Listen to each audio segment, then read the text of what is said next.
My parents and ex-husband turned against me when they found out I was infertile. Now they're trying to reconnect after seeing me with my newborn daughter. There are moments in life that break you in ways you never thought possible. But what happens when the people you love the most, the ones who are supposed to support you, turn their backs when you need them the most? This is the story of how my parents and my ex-husband completely turned against me when they found out I was infertile. Instead of offering love and understanding, they abandoned me, leaving me to deal with the crushing reality alone. But years later, things have changed.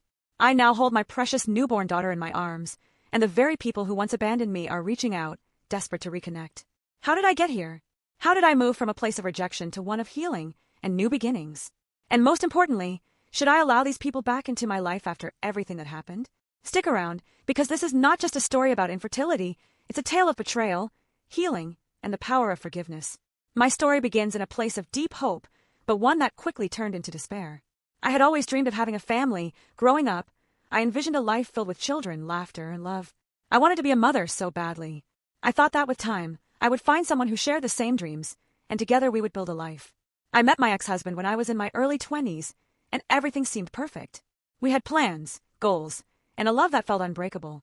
But when we started trying for a baby, something unexpected happened. Month after month, I was left with empty hands and an aching heart. My body was failing me in the most profound way. I tried to stay positive, to convince myself that it would happen in time. But deep down, I knew something was wrong. The doctors confirmed it. I was infertile. The weight of that news hit me harder than anything I had ever experienced. I couldn't help but feel as though my body had betrayed me. I had failed at the one thing I had always wanted to do, to create life, to be a mother. But it was the reaction from my family and my ex-husband that truly shocked me. Instead of support, instead of comforting me during the hardest time of my life, my parents distanced themselves. They didn't understand, and I could feel their disappointment. It was as if I had somehow let them down. My ex-husband, too, began to pull away. His words, though not harsh, left me feeling like a failure. It felt like we were drifting apart, and no matter how hard I tried, I could not repair the growing distance between us. Eventually, he decided to leave, seeking a life without me, without children, without the future we had once planned together. When he left, I was devastated, but the real heartbreak came from my parents.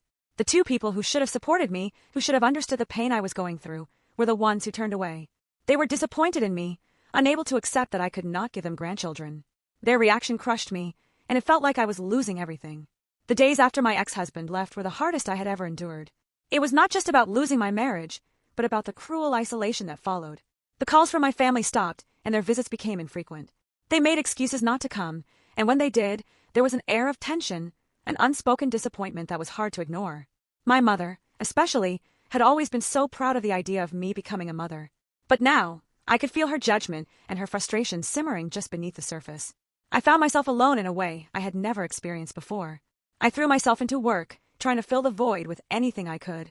I began to build a life for myself, but the weight of loneliness and rejection never fully left me. I saw my friends growing their families, celebrating their pregnancies, and I couldn't help but feel like an outsider. While they joyfully announced new births, I remained silent, holding on to my painful secret. It was during one of these lonely moments that I made a decision. I knew I had to move on from the past, even if that meant walking away from the people who had once meant everything to me. I distanced myself from my parents, choosing to stop reaching out to them. It hurt, but the rejection had become too much to bear. I began to focus on healing. I went to therapy, worked on building my own sense of worth, and slowly started to rebuild my life. Years passed. I found new interests, met new people, and tried to rebuild my trust in myself. However, there was always that missing piece, the longing to have a child, to have a family, and to prove to myself that I could love and care for a little one. The pain of infertility remained a constant shadow in my life, but I was determined to not let it define me. As time went on, I heard whispers through mutual acquaintances about my ex-husband. He had moved on, remarried, and started a family of his own. I couldn't help but feel a pang of jealousy, but at the same time, I was proud of him for finding happiness. It was a complicated feeling, but I had learned to accept it. Then, out of nowhere, I received a letter. It was from my parents, and the words inside made my heart race. They were reaching out to me again, but not for the reasons I had hoped. Their letter was a request, asking for my help after years of silence. They had fallen on hard times. My ex-husband, who had once been a source of so much pain, had also left them in a difficult position. It had been months since I received that letter from my parents, and yet I had not responded. I was still processing the sting of their abandonment, the way they had turned their backs on me after my infertility was revealed. It was like I had become a burden, a disappointment that they could not face. The thought of helping them, of opening that door again, felt almost impossible. But the letter kept haunting me, its words repeating in my head, pressing against the walls I had so carefully built around myself. One morning, as I sat alone at my kitchen table, sipping coffee and staring out the window, I received an unexpected phone call. The number was unfamiliar, but something about it felt urgent. I picked up the phone, my heart skipping a beat when I heard my mother's voice on the other end. "Are you there?" she asked softly. "We need to talk." Her tone was different from before. Gone was the coldness that had once tinged our conversations. There was a vulnerability now, something that made me pause, something that drew me back into the moment. I took a deep breath. "What is it?" We need your help," she began, her voice cracking slightly. "Your father, he's not doing well. And we don't have much left." My mind raced. Was this really happening? After everything? I felt anger surge within me, a mixture of hurt and disbelief. They had abandoned me when I needed them most, and now they were asking for help? The hypocrisy was almost too much to bear. "What do you mean?" I managed to ask, my words colder than I intended. My mother paused, and for a long moment there was nothing but the sound of her breathing. When she finally spoke again, it was with a desperation I had not heard in years. "We are struggling," she admitted. "Your father lost his job, and we've used up all our savings. Your ex-husband's business is failing, and he left us with nothing." The words stung, but they also hit me in a way I hadn't expected. My ex-husband, the one person who had once been a part of my life, who had walked away without a second thought, was now at the center of their problems. How had he ended up in the same place as they were? "I don't know what to do," my mother continued, her voice barely above a whisper. "We've lost everything, and I don't know where to turn." A part of me wanted to slam the phone down, to tell her that I didn't know her anything, that after everything, after the way she and my father had treated me, I had no obligation to help them. But another part of me, the one that had once longed for their approval, the part that still remembered the days when I had been their child, felt something stir. I couldn't ignore it. I couldn't push the hurt away forever. The years of pain, the years of neglect, they were still there, lingering beneath the surface, but they had also shaped who I was now. Stronger, more independent. I had built my life without them, and now they were asking for a second chance. But I didn't have to make a decision right away. I could take my time. "I need to think about it," I said finally, my voice low. "I'll call you back." I hung up the phone, my heart heavy. My mother's words echoed in my mind, but so did the memories of everything they had done. The way they had chosen my ex-husband over me, the way they had looked at me with disappointment when I couldn't give them the grandchild they so desperately wanted. The same people who had turned their backs on me were now begging for my help. It didn't sit well with me, and yet I couldn't ignore the pull of compassion. I had come so far, learned so much, and built my own family. I had found happiness in a place I never thought possible. But at what cost? Could I really turn my back on them now, after all they had been through? As I sat there, pondering my decision, my phone buzzed again. It was a text message from my mother. The message was short and simple, but it hit me hard. "We're so sorry. We were wrong. Please, come see us." The words were like a knife, cutting into the walls I had built. They were sorry. But was it enough? Could I forgive them? I didn't have the answers, but I knew I couldn't stay in this state of limbo forever. My family was asking for forgiveness, and for the first time in years, they were acknowledging the pain they had caused. But was that enough for me to let them back into my life? The decision to go back to my parents was not easy. I had spent so many years running from the pain they had caused, building a life without them. But with the birth of my daughter, everything had changed. I had learned what it meant to love unconditionally, to protect and nurture someone who depended on me.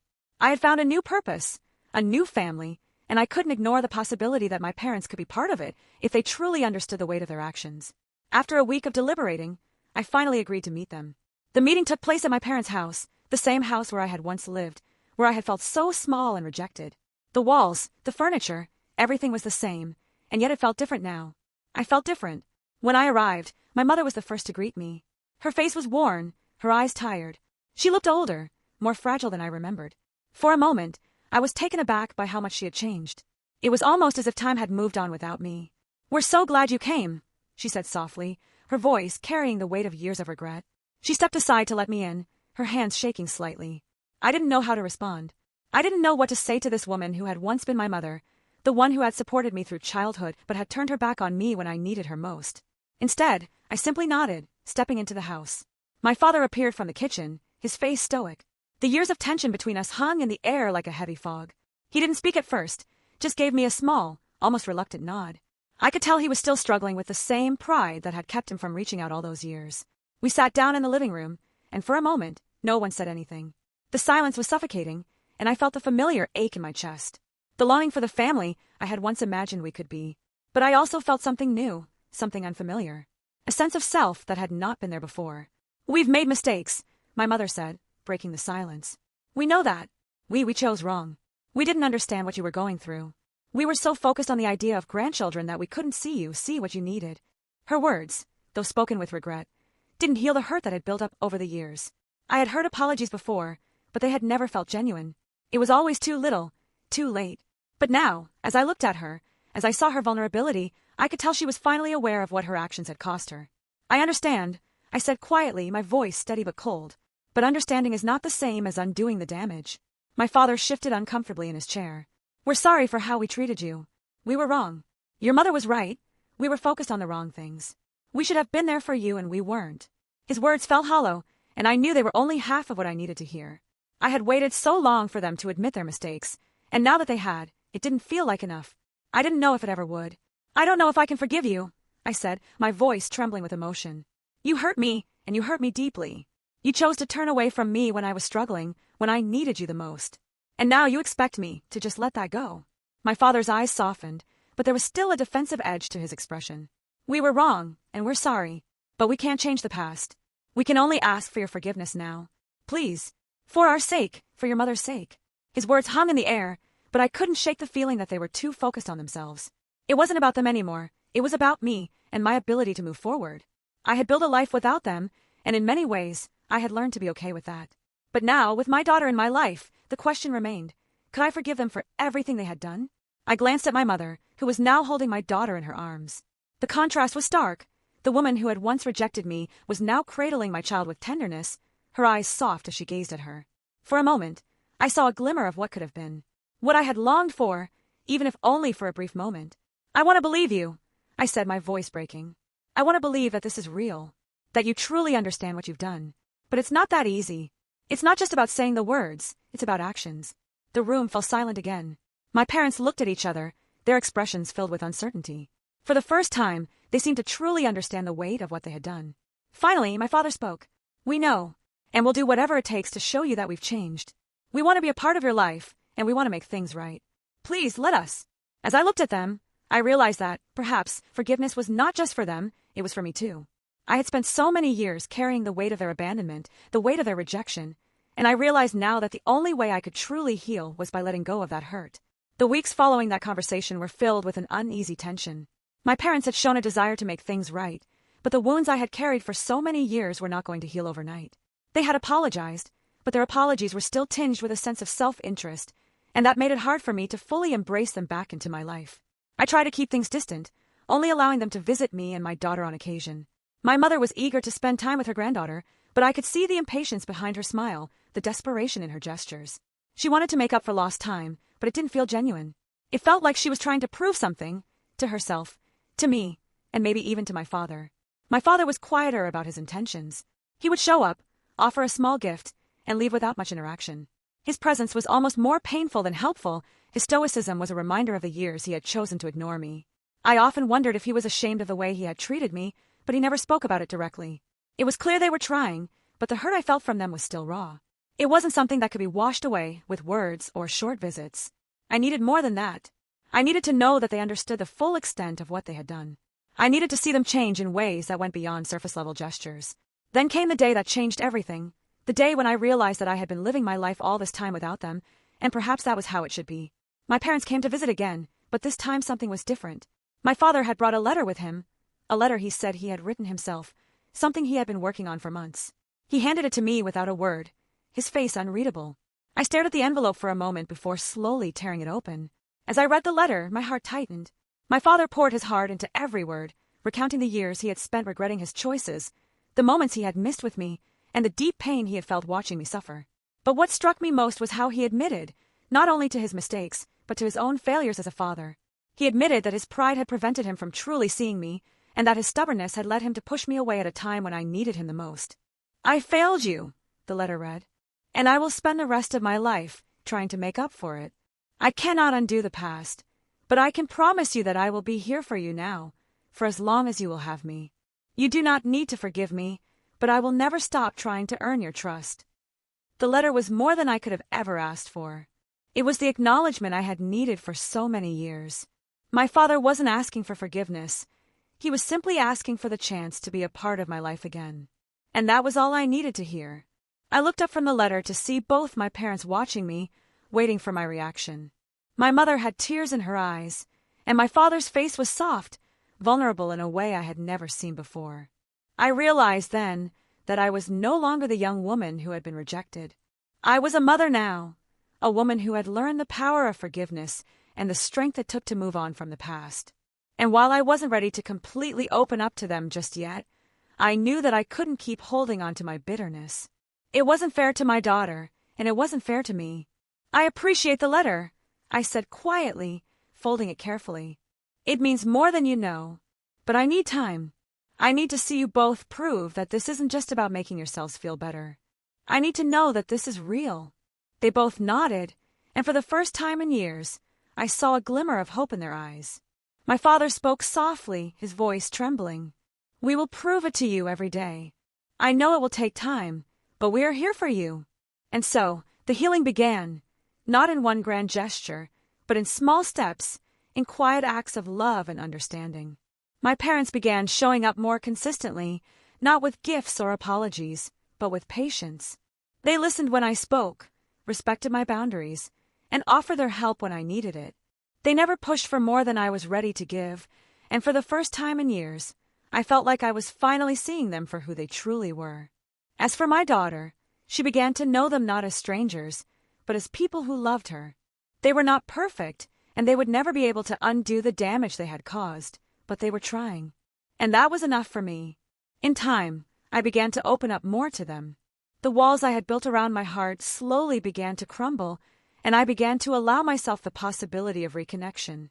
I realized that forgiveness was not about forgetting. It was about releasing myself from the weight of the past so that I could move forward for my sake and for my daughter's. It was not easy. The scars of the past still lingered, but with each passing day I grew stronger.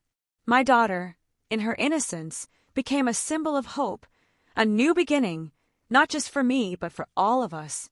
As I looked at her, I knew that I had done what was right for her. I had chosen to raise her with love, to give her the family she deserved, even if that family had to be rebuilt from the ground up. And in the process, I had found the strength to heal old wounds and make room for a new chapter in my life. I was no longer defined by my past. I was defined by the choices I made today and the family I was building for tomorrow. As I reflect on everything that has happened, I can say with certainty that life is unpredictable. The people who hurt us the most can also be the ones who seek redemption. It takes time to rebuild trust, but if the effort is real, healing is possible. If you found this story moving, please take a moment to like the video, subscribe to the channel, and press the bell icon for more stories.